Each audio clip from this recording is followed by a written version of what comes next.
Vladimir Putin calls Easter truce in Ukraine war to last until Monday. Russian President Vladimir Putin on Saturday called an Easter truce in the war on Ukraine, claiming Moscow would stop all military operations until Monday in the first break from Russian hostilities since his forces invaded more than 3 years ago. The truce will begin at 6 p.m. on Saturday and last through 12 a.m. on Monday, Putin said. However, air raid alarms were still ringing throughout eastern and central Ukraine as Russia continued to launch strikes with less than 15 minutes to go before the ceasefire was set to begin. Ukrainian President Volodymyr Zelensky called the move yet another attempt by Putin to play with human lives. At this moment, air raid alerts are spreading across Ukraine, Zelensky posted to X shortly before 6 p.m. in Ukraine.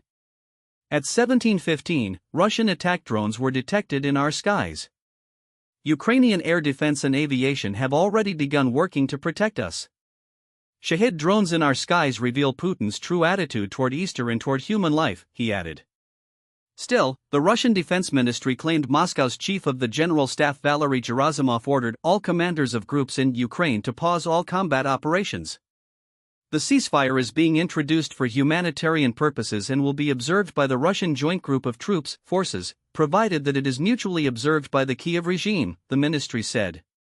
Kiev has not directly said whether it would also hold up the truce if Russia does.